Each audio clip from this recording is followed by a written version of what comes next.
Commander Vextor of the Andorian fleet had witnessed approximately 372 weapon demonstrations during his tenure on the Galactic Defense Coalition's Armament Review Board. He considered himself, quite reasonably, an expert on destructive technology. Plasma rifles, elegant graviton disruptors, magnificent molecular destabilizers, chef's kiss, if he had lips capable of such a gesture. So when the human engineer walked into the testing chamber carrying what appeared to be a sharpened piece of scrap metal attached to a wooden stick, Vextor experienced something his species rarely felt: second-hand embarrassment. Esteemed council members, the human woman said, her voice steady despite the barely concealed snickering rippling through the observation deck. My name is Kira Vance, and I'm here to present a weapon system that has served humanity for over 10,000 years. She held up the object. It looked like something a child might craft in a remedial metalworking class. The blade, if one could call it that, was roughly wedge-shaped, attached to a handle that appeared to be carved from actual tree matter, not synthetic composite, not nano-enhanced polymer, actual dead plant fiber. Counselor Rethzen, a Peluvian whose species had mastered energy weapons before humans discovered fire, let out a whistling laugh through his breathing slits. Is this a joke? Did the humans send us a comedian instead of an engineer? Kira's expression didn't change. Vextor found that mildly interesting. Most species, when mocked by a Peluvian, showed some physiological stress response. Humans, apparently, just stood there with that unsettling stillness they were known for. This, Kira continued, rotating the primitive weapon in her hands, is called a throwing axe. Before you dismiss it entirely, I'd like to request a simple demonstration. By all means, Vextor said, gesturing with his primary manipulator appendage. Might as well let this play out. The entertainment value alone would make the requisition forms worthwhile. Tech Officer Mern, please activate a standard target drone. Standard, sir. Mern's antennae twitched with what Vextor recognized as confusion. For a thrown projectile, shouldn't we use something more appropriate? Perhaps a stationary gel block? Standard drone, Vextor repeated. Let the humans learn this lesson quickly. Their species had only joined the coalition 6 months ago. They needed to understand that the galaxy operated on a different technological level than their quaint little planet. The target drone materialized in the testing range, hovering 3 meters off the ground. It was equipped with Class C deflector shields, the same kind used on reconnaissance vehicles. Overkill for a chunk of metal, certainly, but regulations were regulations. Kira stepped up to the firing line, that ridiculous weapon held loosely in her right hand. She was small by human standards, Vextor noted from her file. Approximately 163 centimeters, 62 kilograms. Her species averaged larger, which meant she was either young or simply built on a lighter frame. Whenever you're ready, Engineer Vance, Vextor said, settling back into his observation chair. This would take approximately 4 seconds. 3 for her to throw the primitive tool, 1 for it to bounce harmlessly off the shield, and then they could move on to actual weapon systems. Kira's arm moved. That's the only way Vextor could describe it later in his incident report. Her arm simply moved. There was no wind-up, no elaborate throwing motion like he'd seen in human recreational activities. One moment the axe was in her hand, the next it was a blur crossing the 30-meter distance to the drone. The sound came first, a sharp crack that made every being in the observation deck flinch. Then came the visual. The drone's shield flickering, sputtering, and collapsing entirely as the axe punched through it like it was decorative tissue paper. The blade buried itself in the drone's central processor with a meaty thunk that seemed impossibly loud in the suddenly silent chamber. The drone fell from the air, sparking and dead. Kira turned back to face the observation deck, her expression still neutral. Questions? Vextor's 3 hearts were doing something rhythmic and uncomfortable in his chest cavity. That shield could withstand sustained pulse rifle fire for 90 seconds. It could deflect micro-missiles it had in previous tests laughed in the face of shaped charges. It had not survived 4/10 of a second against a sharp rock on a stick thrown by a small human female. Counselor Rathsen had stopped whistling. Vextor's memory cores replayed the scene from 6 months prior with perfect clarity, which was at this particular moment unfortunate. He would have preferred a faulty recollection. The human delegation had arrived at Coalition headquarters aboard a vessel that barely qualified as faster-than-light capable. It limped into dock like a wounded sand crawler, burning fuel inefficiently and broadcasting radio signals that any competent military force could intercept from 3-star systems away. The Andorian High Command had immediately classified humanity as Category 7, technologically inferior, strategically negligible, potentially useful as a buffer zone. "We wish to contribute to the Coalition's defense initiatives," the human ambassador had announced. His name was Gerald Chen, and he had the audacity to smile while saying it, as if offering primitive assistance to a multi-species alliance that had been defending the galaxy for 4,000 years. Vexthor had reviewed their weapons catalog with growing amusement. Kinetic firearms that required chemical propellants, explosive device that needed physical detonation, missiles that flew in predictable arcs. It was like watching a species try to fight a forest fire with spit and determination. "Your conventional armaments are, how should I phrase this diplomatically, outdated by approximately 2,000 years, Vexthor had explained during the initial assessment meeting. "We appreciate your enthusiasm, but the Coalition faces threats that your projectile weapons simply cannot address. The Krill Swarm uses adaptive bioarmor. The synthetic Hunkerdat employs phase-shifting assault units. Your bullets would be, and I mean this with utmost respect, completely useless." Gerald Chen had nodded, still smiling that unsettling human smile. "We understand. However, we'd like to propose something unconventional, more unconventional than chemical explosives." Councillor Rathsan had muttered. "We'd like to demonstrate some of our historical weapon systems," Chen continued, ignoring the comment. "Tools and armaments that predate our modern military by centuries, sometimes millennia." The silence in the chamber had been profound. "You want," Vexthor said slowly, ensuring his translator was functioning correctly, "to show us weapons that are outdated even by your own primitive standards." "Precisely. Why in the name of the first stars would we waste Coalition resources evaluating weapons your own species abandoned?" Chen's smile had widened. "Because we didn't abandon them due to ineffectiveness, Commander. We abandoned them because we found more efficient ways to kill each other from greater distances. But efficiency and effectiveness aren't always the same thing. Our historical weapons have one advantage your energy-based systems lack. And what advantage would that be? They're kinetic. Pure, simple physical force. No energy signature to detect, no emissions to track, no power source to drain, just mass, velocity and several thousand years of refined technique." Vexthor had authorized the demonstration request mostly out of morbid curiosity. The paperwork alone would be comedy material for months. Testing Stone Age technology in a facility designed to evaluate weapons capable of cracking planets. Absurd. Entertaining but absurd. He had expected primitive spears, maybe some archaic bladed weapons, something quaint to photograph for the Coalition archives under the category of galactic oddities. He had not expected Kira Vance and her ancestors' nightmare on a stick to demolish a military-grade shield like it was made of wishful thinking and prayer. His past self had been an idiot. The observation deck remained frozen in what Vexthor could only describe as collective stupefaction. 17 different species, representing the Coalition's finest military minds, stared at the sparking remains of the target drone with expressions ranging from disbelief to existential crisis. Tech Officer Murn broke the silence first, his antennae rigid with confusion. "Commander, the shield integrity readings must be malfunctioning. There's no possible way a non-powered projectile achieved penetration velocity sufficient to overcome Class C deflector technology. Run a diagnostic," Vexthor ordered, his voice coming out rougher than intended. His translator chip was probably malfunctioning too, because surely he hadn't just witnessed what his visual receptors insisted had occurred. Down in the testing range, Kira walked calmly to the fallen drone and pulled her axe free with a casual yank that suggested she'd done this approximately 10,000 times before. She examined the blade, wiped something off it with her thumb and returned to the firing line. "Diagnostic complete, sir," Murn announced, his tone suggesting he wished the diagnostic had been incomplete. All sensors functioned within normal parameters. The shield was operating at full strength when it failed. Councillor Rothson's breathing slits fluttered rapidly. A Peluvian stress indicator.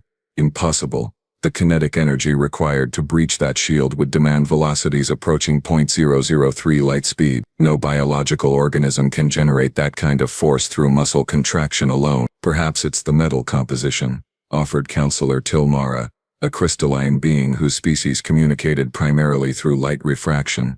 Her surface flickered nervously. "Some unknown Earth alloy with exotic properties?" Vexthor activated the analysis scanner, targeting the axe in Kira's hand.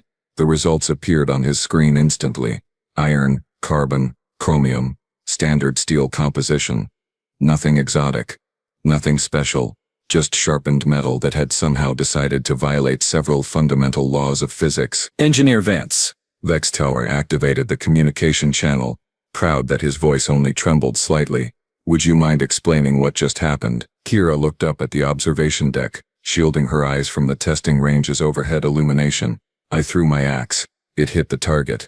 Was the demonstration unclear? Several council members made choking sounds. The demonstration was perhaps too clear, Vextor replied. What I meant was, how did a primitive throwing weapon penetrate military-grade shielding? Oh, that. Kira hefted the axe, spinning it casually in her grip. The council members nearest the observation window flinched backward. Your shields are designed to dissipate energy over a wide surface area, right? Spread the impact. Reduce the force per square centimeter. Correct. Murn said, his voice academic despite his obvious distress. Standard deflection physics. Energy distribution reduces penetration capability. Right, but my axe doesn't care about your energy distribution. Kira pointed to the blade's edge. This focuses all the kinetic energy into a surface area of approximately 0.5 square centimeters. Your shield tried to spread the impact, but there wasn't enough surface area to spread it to. The force per centimeter ratio exceeded your shield's dispersion threshold, so it punched through. She said this like she was explaining basic mathematics to younglings. But the velocity, Tilmara protested, her crystalline structure pulsing with agitated colors. The required velocity to generate sufficient force. No biological being should be capable of that. Kira's mouth quirked upward in what Vextor had learned was a human smile. It looked predatory. You'd be surprised what humans are capable of, counselor. We evolved on a planet with 1.3 times galactic standard gravity. Our muscle density is approximately 40% higher than most spacefaring species. What feels like a casual throw to me generates force that your shields weren't programmed to anticipate. One throw could be a fluke, Counselor Rathson said, his whistling voice regaining some of its earlier condescension. Coincidence, favorable angles, shield malfunction despite the diagnostics. I propose we test again with multiple shield configurations. Happy to oblige, Kira said cheerfully. Tech Officer Murn deployed 3 more drones, each equipped with different shielding types. Class C deflector like before, Class B military-grade barrier, and a Class A personal defense shield typically reserved for high-value targets. The drones arranged themselves at varying distances: 20 meters, 40 meters, and 60 meters. All 3 targets are active and shielded, Commander, Murn reported. His antennae were drooping now, a sign of resignation. Proceed when ready, Engineer Vance, Vextor said, leaning forward in his observation chair despite himself. Kira didn't even stretch or warm up. She simply drew her arm back and threw. The axe spun through the air with a whistling sound that seemed somehow reproachful, as if the weapon itself was annoyed at being doubted. It struck the nearest drone's Class C shield, punched through like the shield was a polite suggestion rather than a barrier, and continued spinning. The blade severed the drone's stabilizer, causing it to lurch sideways directly into the path of the second drone. They collided with a spectacular crunch of metal and sparking circuitry. The axe, undeterred by this mechanical carnage, ricocheted off the wreckage at an angle that seemed mathematically improbable and struck the third drone's Class A shield. There was a brilliant flash as the shield overloaded, trying to compensate for the concentrated kinetic impact, then failed completely.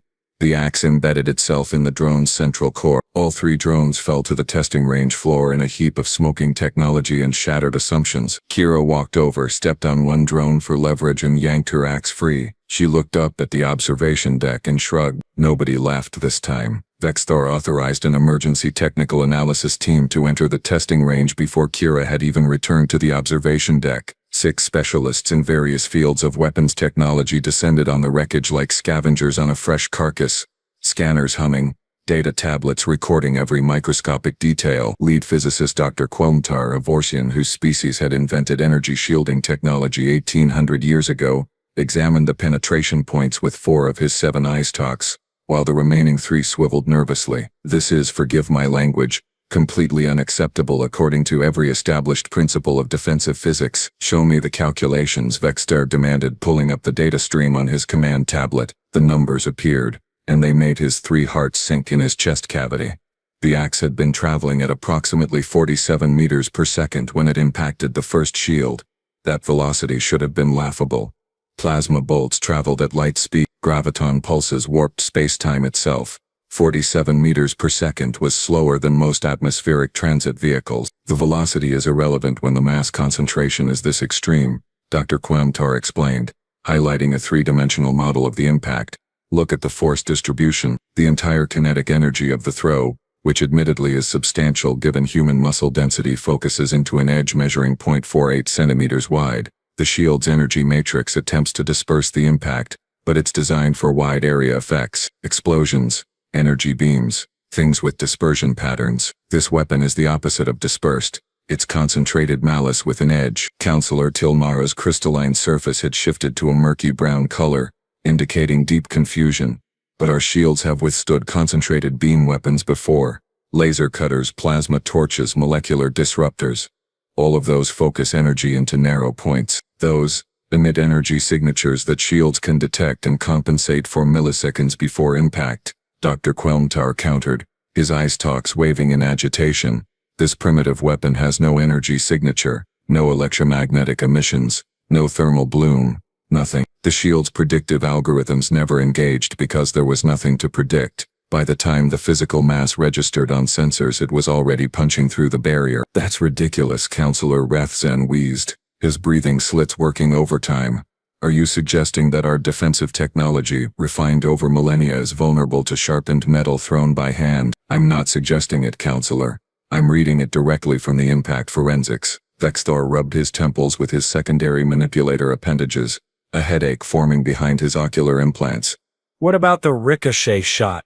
The one that took out all three drones. Don't even get me started on the ricochet shot, Dr. Quamtar muttered, pulling up another data stream. The angle calculations alone violate 6 principles of momentum conservation. She somehow imparted spin to the weapon that allowed it to maintain angular momentum through the collision, redirect off the wreckage at a 73-degree angle, and still retain sufficient velocity to ford a Class A shield. Do you understand how much three-dimensional spatial awareness that requires? The human brain processed trajectory, mass, velocity, collision dynamics, and secondary impact vectors in approximately 0.8 seconds. Maybe she got lucky, someone suggested weakly from the back of the observation deck. Twice, Dr. Quamtar's eye stalk swiveled to fix the speaker with a withering stare. She got lucky twice in a row with completely different shield configurations and drone positions. Vextor made a decision he suspected he would regret. Bring her back. I want another demonstration. Commander, with respect, how many more drones do you want destroyed? Myrn asked. All of them if necessary. Set up 10 targets this time. Varying distances, different shield types, randomized positions. If this human can replicate these results against multiple targets under controlled variables, then we need to completely recalibrate our understanding of kinetic warfare. And if she can't replicate the results? Tilmara asked hopefully. Vextor looked down at the testing range where Kira stood examining her axe blade, running her thumb along the edge with casual familiarity. Then we'll know the first demonstration was an anomaly, file a curious incident report, and move on with our lives. He didn't believe that for a second, and judging by the expressions on the council members' faces, neither did they. Dr. Quamtar began deploying additional target drones, muttering calculations under his breath about muscle fiber density and primitive violence. Vextor suspected the physicist's entire worldview was currently experiencing catastrophic structural failure. He could relate. The galaxy had seemed so much simpler 3 hours ago, before humanity decided to weaponize basic physics and ruin everyone's day. 10 target drones materialized in the testing range, arranged in a configuration that Dr. Quamtar assured everyone was scientifically randomized. 3 hovered at standard height, 4 were positioned near the ceiling supports, 2 hugged the floor, and 1 sat dead center at maximum range 90 meters from the firing line. This is excessive, Kira observed, returning to her position. I only brought 1 axe. You won't need more than 1, Vextor said, suspecting he was about to regret this entire military career. Demonstrate your maximum capability, Engineer Vance. Show us what this weapon system can actually do. Kira tilted her head, considering the layout. Then she smiled that predatory human smile again. You want maximum capability? Alright, don't blink. She threw. The axe hit the nearest drone, carving through its Class B shield like the barrier had personally offended it. But instead of embedding in the machinery, the blade caught the drone's edge at an angle, redirecting upward. The weapon spun toward the ceiling support beam, which was constructed from reinforced titanium composite rated to hold 6,000 kilograms. The axe severed it. The beam groaned, sagged and collapsed onto two of the elevated drones, crushing them like discarded beverage containers. The axe ricocheted off the falling beam, angled downward, and punctured a floor-level drone before bouncing horizontally toward the far wall, where it struck the reinforced barrier plating. The barrier, designed to contain explosive detonations up to Class 5 yield, developed a crack that spiderwebbed outward with a sound like breaking ice. The axe rebounded again, now traveling parallel to the ground, and took out another drone at knee height before finally embedding itself in the center-range target with a decisive thunk. Silence filled the observation deck like a physical presence. 6 drones destroyed, 1 support beam severed, barrier plating compromised, 1 axe, 1 throw. Sweet merciful stars, Myrn whispered, his antennae lying completely flat against his head in submission. Counselor Rathazen made a sound like air escaping from a punctured seal. That's not possible. That can't. The angles alone. The force retention through multiple impacts. This violates this. I need to sit down. He was already sitting down. Emergency meeting, Vexter announced, his voice sounding distant to his own auditory receptors. All council members, conference room 7, immediately. Dr. Quilmantar, I want a full physics report on my desk in 1 hour explaining how any of what we just witnessed is possible. Commander, I'm not sure I can, the physicist protested weakly. Then explain why it's impossible in a way that accounts for the 6 destroyed drones currently sparking on the testing range floor. Vexthor activated his communicator to the Coalition's military command. This is Commander Vexthor, authorization code 97 Echo Delta. I need an immediate tactical assessment team assembled. Priority classification critical. Nature of the threat, Commander. The response came. Vextor watched Kira walk across the testing range, step over wreckage and retrieve her axe from the final drone. She checked the blade for damage, seemed satisfied and tucked it into a loop on her belt like she'd just finished a routine equipment check. The threat, Vextor said slowly, is that we've been designing our defensive systems under fundamentally flawed assumptions for approximately 4,000 years, and a human just proved it using a weapon her species invented before they discovered metalworking. A pause on the other end. Sir, could you repeat that? You heard me correctly. Assemble the team. We have a lot of security protocols to reconsider. Down in the testing range, Kira looked up at the observation deck and gave a small wave. Vextelver's 3 hearts were doing something arrhythmic and deeply concerning. The emergency meeting was going to be a nightmare. Conference room 7 had never felt so small despite being designed to accommodate 47 different species comfortably. Vextipti stood at the head of the tactical display table while Dr. Quilmantor projected 3-dimensional models of human musculature that looked frankly terrifying when rendered at scale. Let me ensure I understand this correctly, Counselor Tilmara said, her crystalline structure flickering between confused purple and alarmed orange. Humans are physically stronger than 83% of known spacefaring species, and we classified them as Category 7, minimal threat. In our defense, Myrn offered weakly, they're smaller than most military-capable species. Their average height is only 1.7 meters. We assumed, quite reasonably I thought, that smaller meant weaker. Dr. Quelmtar made a derisive sound through his breathing apparatus. That assumption ignores planetary evolution entirely. Earth's gravity is 1.3 times galactic standard. Every single human evolved under constant pressure that would exhaust most of us within hours. Their bones are denser. Their muscle fibers are compacted. Their cardiovascular systems pump harder just to maintain basic function. He highlighted a cross-section of human muscle tissue next to Mondorian tissue. The difference was startling. Where Vextelvor's species had elegant elongated muscle fibers optimized for efficiency, human muscles looked like tightly wound cables, layered over each other in redundant systems. They're built like biological siege equipment, Dr. Quilmtar continued. Look at this skeletal structure. Their bones can withstand impacts that would shatter most species' frames. Their joints are reinforced with cartilage and connective tissue that functions like natural shock absorbers. And here's the part that should concern everyone. They don't even realize how strong they are relative to galactic norms because on their own world they're average. Counselor Rathsen had regained some composure, though his breathing slits still fluttered nervously. What about fatigue? Surely maintaining that muscle density requires enormous energy expenditure. They must tire quickly. Actually, no. Dr. Quelmtar pulled up metabolic comparison charts. Human endurance is frankly absurd. Their ancestors hunted prey by literally chasing animals until the prey collapsed from exhaustion.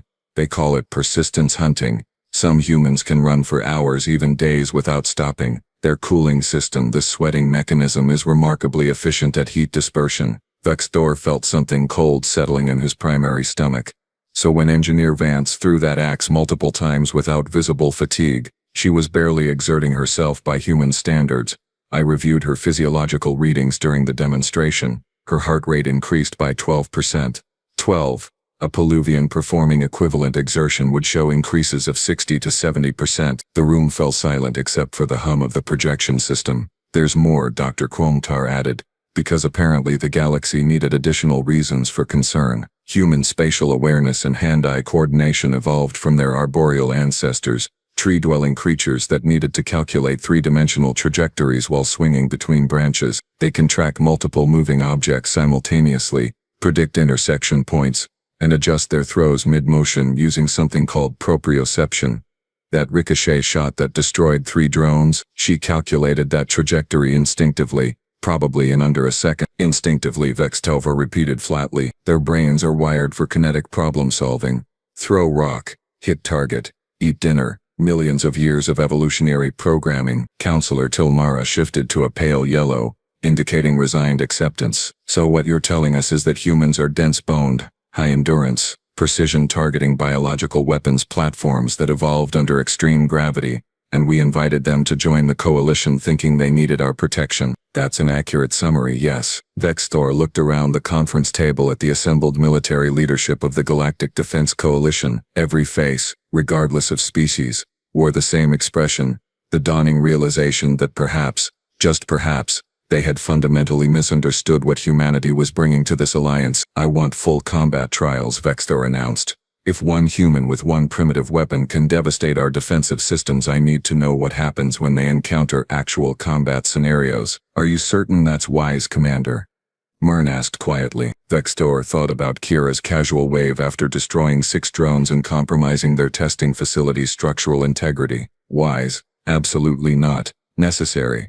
Without question. The formal request took 30 minutes to draft, and required signatures from 7 different department heads, which Vextelvor considered a new personal record for military bureaucracy. The message transmitted to Kira's temporary quarters was deliberately professional, carefully worded to avoid any suggestion that the entire coalition military command was experiencing collective panic. Her response arrived 4 minutes later. Sure, sounds fun. When? Sounds fun.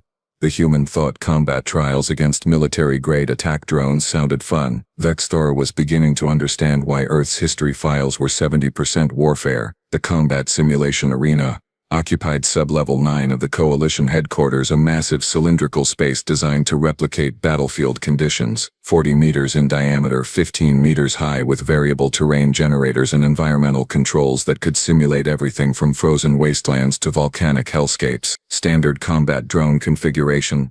Tech Officer Myrn asked, pulling up the arena control interface. Negative, Vextor decided. Use the Mark 7 hunter-killers. The ones we deploy against Krull Swarm infiltrators. Every head in the control room turned toward him. Commander, those are designed to eliminate heavily armored targets, Dr. Quomtar protested. They're equipped with plasma cutters and kinetic dampeners. Against an unarmored human with a hand weapon, that's not a test. That's an execution. Engineer Vance destroyed 6 shielded drones and structural supports with 1 throw. Vextor countered. I think she can handle it. Besides, we need realistic data. If humans are going to integrate into coalition forces, we need to know their combat limitations, not just their party tricks. Down in the preparation area, Kira was stretching, rolling her shoulders and neck with movements that produced audible popping sounds that made several observers wince. She'd changed into what she called tactical gear, fitted black clothing that apparently provided 0 protection but allowed full range of motion. She carried 3 throwing axes now, secured in loops across her back. 3 axes. Counselor Rathson observed from the viewing gallery. She brought 3 axes to fight automated killing machines. Want to place a wager on the outcome? Counselor Tilmara asked, her crystalline structure flickering with what might have been amusement. That's highly inappropriate for military officials, Rathson replied primly. I'll put 50 credits on the human lasting under 2 minutes. Someone called from the back of the gallery. 70 credits says she doesn't land a single hit. Another voice added. Rithazen's breathing slits fluttered. 100 credits says she destroys at least 2 drones before tactical withdrawal. So much for inappropriate. Vextor ignored the growing betting pool and focused on the arena setup. The terrain generator had created a landscape of broken pillars, debris fields, and elevated platforms. Cover options, vertical advantages, choke points, a proper combat environment. 5 Mark 7 hunter-killers materialized at strategic positions around the arena. Each one was twice Kira's size, equipped with articulated limbs for rapid movement, targeting sensors capable of tracking objects moving at supersonic speeds, and enough weaponry to reduce a light vehicle to constituent atoms. Engineer Vance, can you hear me? Vextor activated the communication channel. Loud and clear, Commander. Kira drew one axe from her back, tested its weight. So what are the rules? Survive a certain duration, destroy all targets. Try not to damage your expensive equipment too badly. That last question was delivered with a tone that suggested she was joking. Vextor suspected she was not joking at all. Eliminate all hostiles or survive for 5 minutes, whichever comes first. Got it.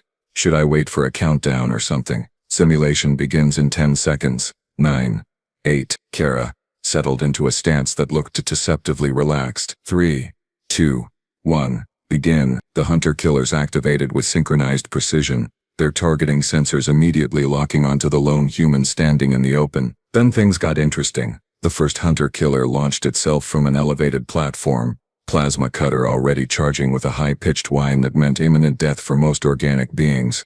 It covered 12 meters in under a second, limbs articulated for maximum striking efficiency. Kira threw her axe sidearm. The weapon spun horizontally through the air, struck the drone's central sensor cluster, and punched clean through the reinforced casing. The hunter-killer's momentum carried it forward another 3 meters before its systems registered catastrophic failure and it crashed into the arena floor, sparking and twitching. Kira was already moving. She sprinted toward the fallen drone, not away from the remaining 4 targets, which Vextor's tactical training insisted was completely backward.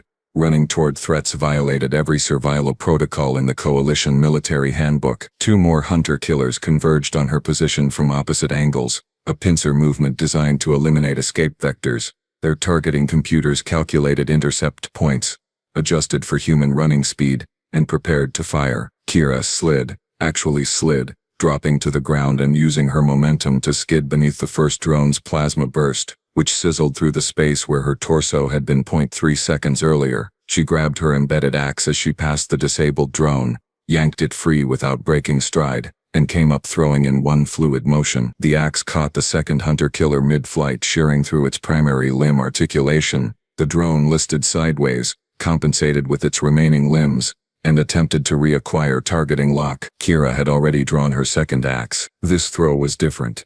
Overhand with her full body rotation behind it. The axe tumbled through the air end over end and struck the damaged hunter-killer with enough force to send it careening into a support pillar. The collision destroyed both the drone and part of the pillar, which collapsed and created a debris cloud that obscured the arena sensors. I can't get a clear reading, Myrn reported, frantically adjusting scanners.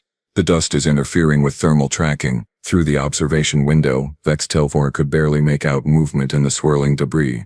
The remaining 3 hunter-killers had spread out, using their sensors to penetrate the obscurement. Their programming adapted to the environmental change, switching to motion detection and predictive algorithms. Something flew out of the dust cloud. Not an axe. A piece of broken pillar, roughly the size of a human head. All 3 hunter-killers tracked it, their targeting systems identifying it as a potential threat. Kira emerged from a completely different angle, her third axe already in motion. The weapon struck the nearest drone's power core, and the resulting explosion created a chain reaction that damaged the 4th hunter-killer stabilization system. It wobbled, attempted to compensate, and crashed into the arena wall hard enough to leave an impact crater. 4 down, 1 remaining. The final hunter-killer had learned.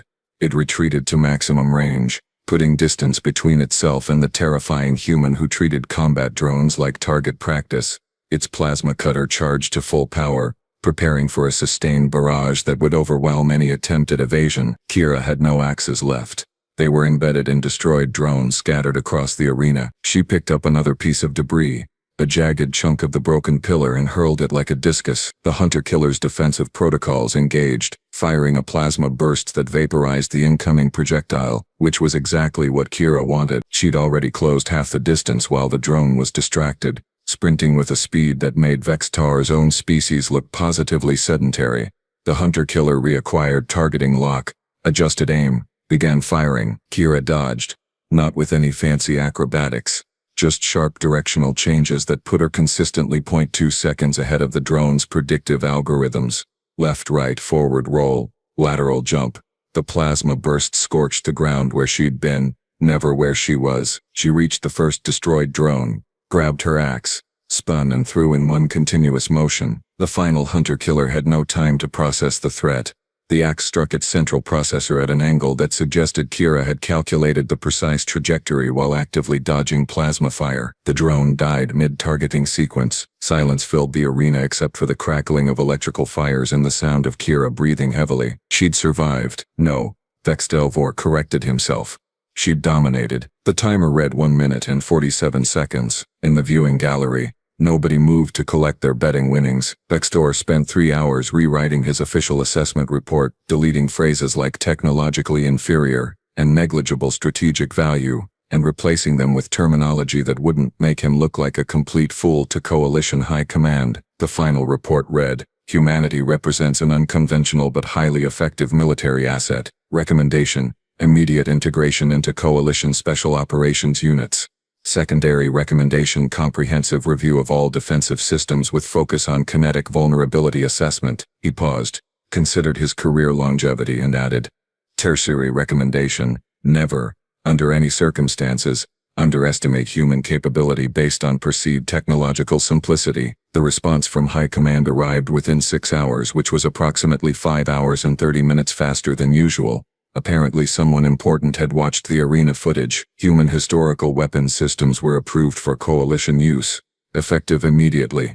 Furthermore, and this was the part that made Vextelvor question reality itself, 17 different species had submitted formal requests for human combat instruction programs. 17. The Peluvians, who'd invented energy weapons before humans discovered agriculture, wanted to learn how to throw axes. Kira took the news with characteristic human casualness. "Sure, I can teach. Fair warning though, most species don't have the muscle density for proper technique. We'll need to develop modified throwing styles for different physiologies." "You've already considered training adaptations for alien species," Vextor said, not quite making it a question. "Commander, I'm an engineer. I adapt systems for different operational parameters.